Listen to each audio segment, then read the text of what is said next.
Hello, everyone. Michael Paul Wilson here. This is episode 4 of my podcast. Today, we're going to take a little different turn. We're going to talk about the healthcare system.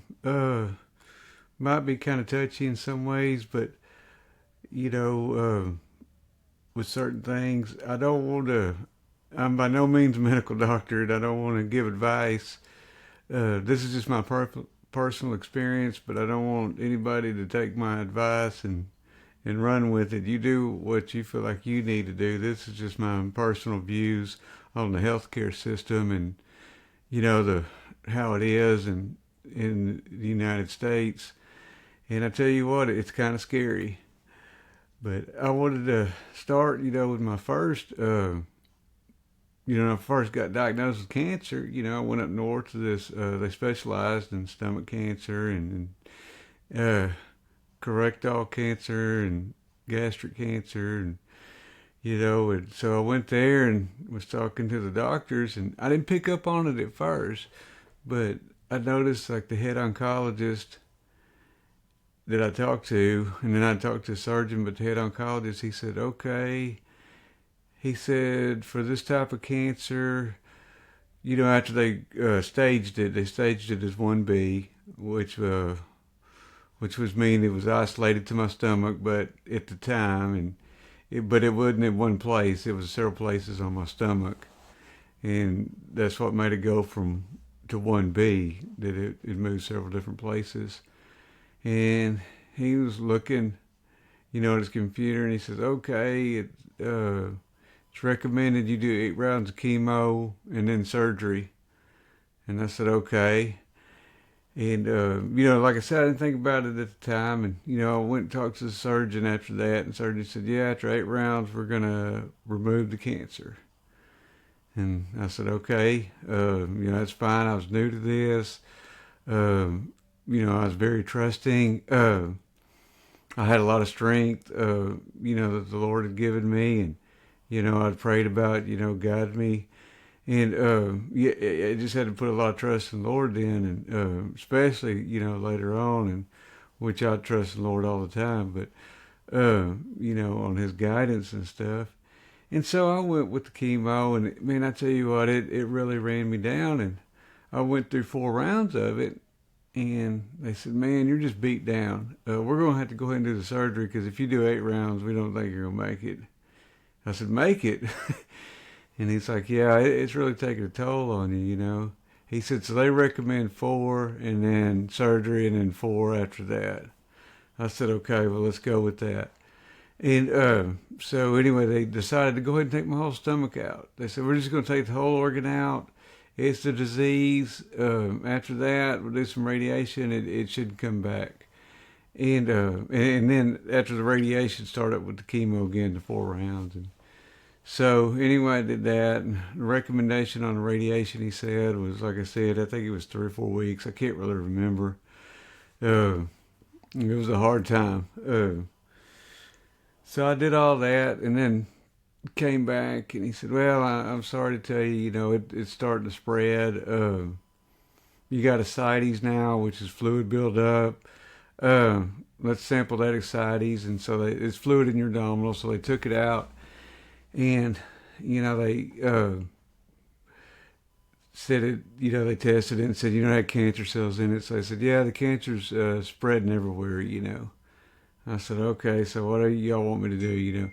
And it was about that time that they told me to go ahead and finish treatment. So I finished treatment, and it just ran me down. And after that they did a scan, and they said, well, it didn't really do any good. So basically, the chemo just ran me into the ground. It didn't do anything, but hurt me more than it did good, which is the point of a lot of the story. And then later on, I'll explain some more. And the radiation, too. I think the radiation did a little bit better. It didn't make me as sick as the chemo. But, he told me, he said, go on home, go on hospice. I'll set you up with hospice or whatever. And, hospice was great. I really liked him. And, I didn't know what to think, when you're faced with that situation.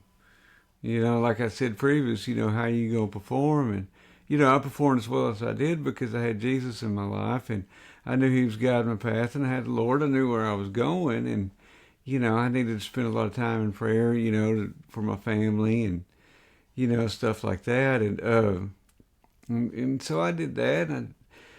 But after all the chemo and radiation, I started feeling better. And pretty soon I was up walking around. I didn't feel like laying in bed all day. I was out running errands. I was just feeling, on my game again. I was starting to feel a lot better. And I said, man, I'm going to take a second opinion. Well, I called around a few places, and not too many people would touch me because the ascites with the fluid buildup, once it reaches that point, they don't like to run any clinical trials. Is what I was searching for, was clinical trials, because they can't really get a measure on the size of the cancer because of the ascites in there, and because it's constantly filling my belly up and draining it and filling it up, draining it, and so I guess it deals with effects on how they measure the size of the tumors, the cancer, the X-ray and the growth. And see, I understood that, so I went through several, places. Finally ended up down south, and they ran some scans, and they said, we're going to try some more chemo with some new medicine. Should give you about 6 months. And I was like, okay, well, we'll do that then. Let me try that because I'm feeling pretty good.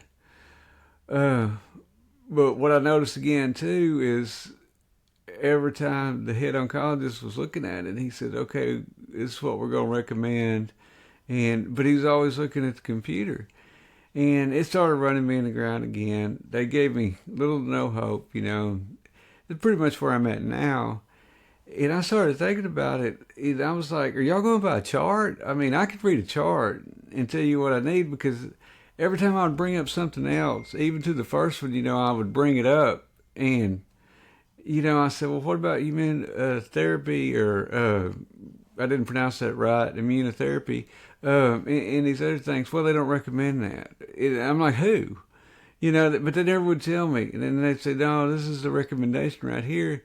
And so I realized that it is nothing against them, and I'm not saying anything, but every head oncologist, I'm sitting there wondering. I was like, do y'all just read charts? Do y'all just do a recommendation? Do y'all not think outside the box? To me, that's a very finite mind, and I'm sitting there thinking,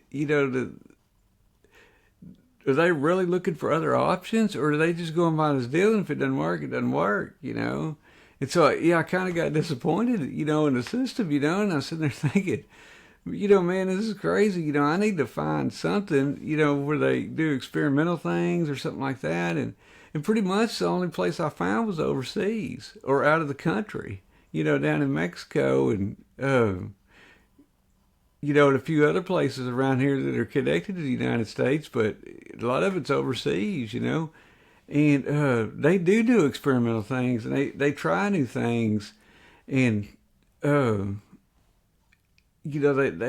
from what I get to talking to them on the phone, they really don't go about that. But then I realize here everything is regulated by the FDA, and so they can't try stem cell, they can't try all these things, because everything's got to be approved, and so they just go by this chart, this recommendation on what you do, and if it works, it works.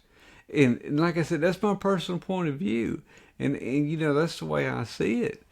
And so I really, the Lord was teaching me a lot of lessons through this time, to trust in Him, that He would guide me. So, I went through all that, and I think He was showing me, I went through that to lead me to better things, because after all that, I realized, I needed another option, to do this. And so, to head out of the country for any kind of treatment. And, I'm not saying the treatment didn't work for you. I mean, if it did, it did. This is my personal opinion, and in the way I viewed the way the doctors talked to me and stuff.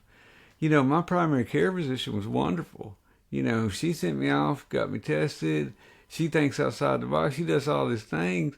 And actually, the guy who did the endoscopy, down my throat, the EGD, and and the colonoscopy, and that stuff, they're great. But when it comes to the head oncologists and the surgeons and stuff, the way they would talk to me, it's always like, well, the recommendation, the recommendation. I was like, well, who's recommending it? I don't understand. I was like, give me a name, and I can look and see for myself, what's going on. And they're like, well, this is what we're going to do. They didn't give you any choice. They gave you absolutely almost no choice on what you wanted to do, because there were several times in there I'd say, well, what about this? Or I don't want to do this. And they're like, no, no, it has to be done this way. The recommendation, the recommendation.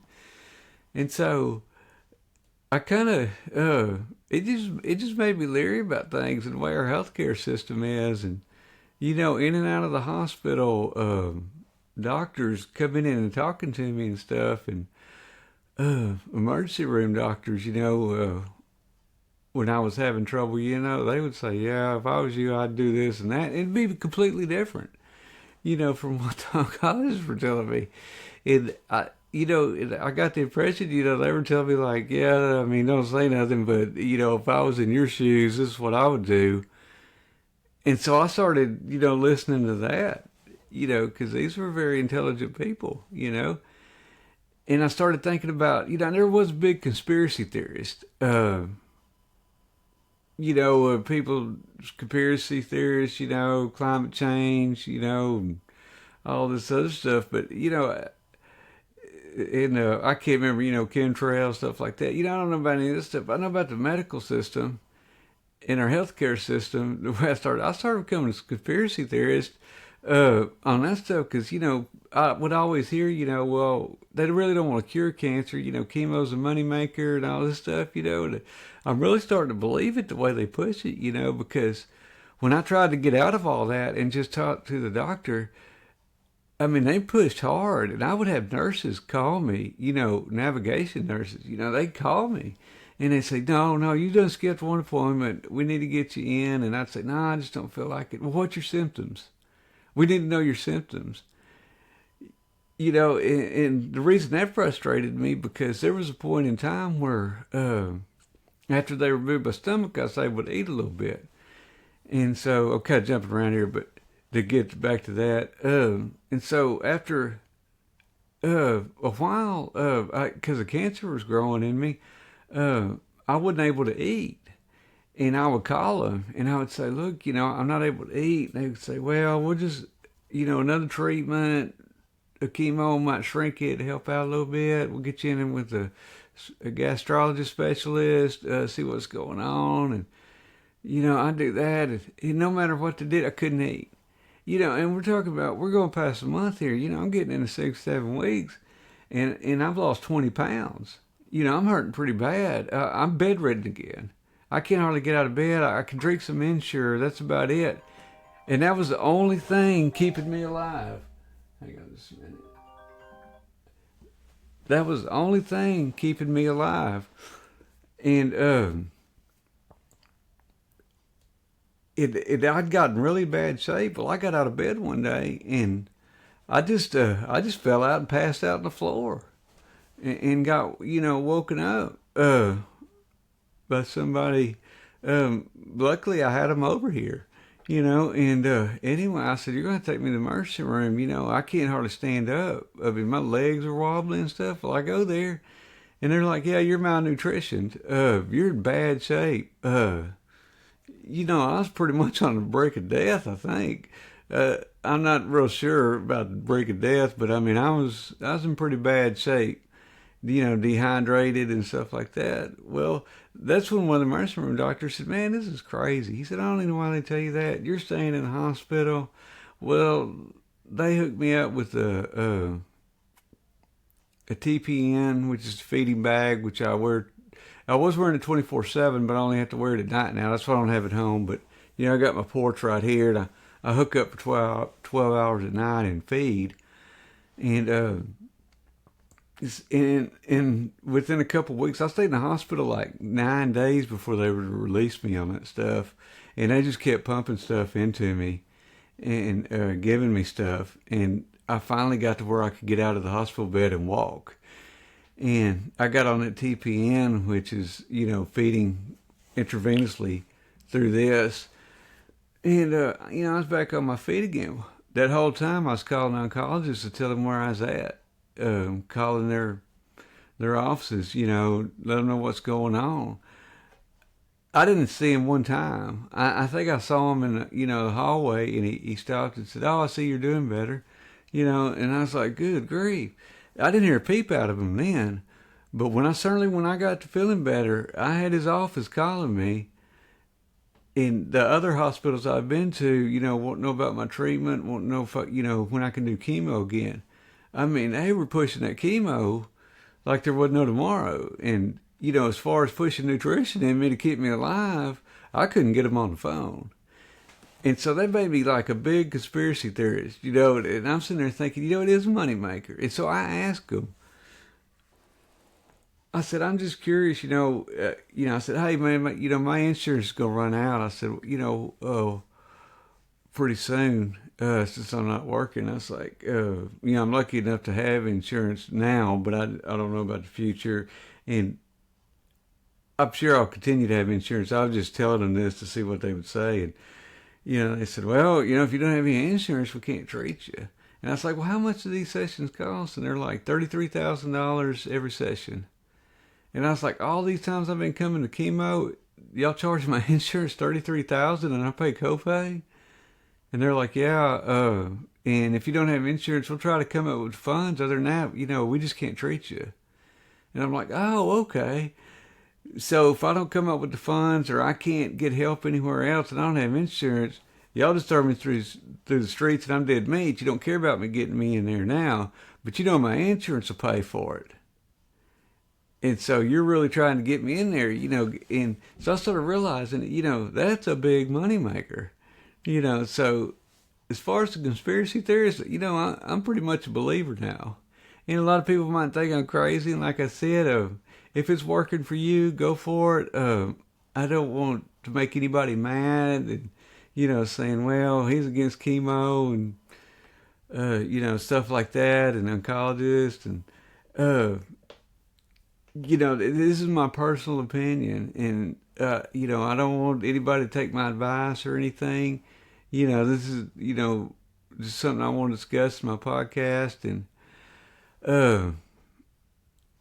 and I tell you what, through all that time too, it helped me grow. My relationship with God too, because I kept praying about this. When I started, sinning, I just pray, and God gave me peace. And he gave me patience, and he guided me on the right direction on where to go. It's like I was learning all these lessons through that and through him. He was always teaching me patience, and to rely on him and trust him to guide the path, and stuff would come up.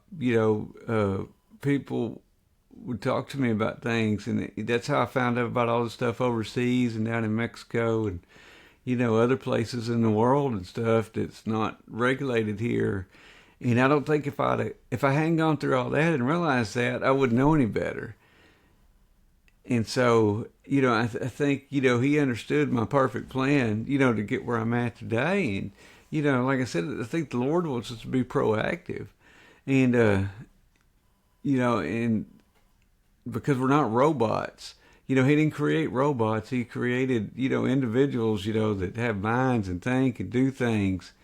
And he loves us, and he wants us to love him, and he wants us to rely on him for his guidance if we want it, and which I do. I want his will, and his guidance in my life, leading me, with the Holy Spirit and Jesus, and and it's put me on the right path. And so that's my, the way I feel. And that's the way, I'm searching for this other treatment and stuff. And he may not even want me to do that. I don't know. I'm going to pray about it. And, either way, I'm going to be fine. I'm completely blessed. I'm blessed. I'm grateful. I'm content. I'm very happy in life with what I do. I've had a wonderful life. And so it's just, it's just amazing to me how blessed I am. But it's just something to consider, when you're thinking about the healthcare system here. Just talk to a lot of people. Be aware of things. Just don't go with one thing. And that's what I learned from all this. Too. Uh, it's always get several opinions, get several advices. Don't stick with just one. Call around, pray about it, be proactive, have the Lord guide you.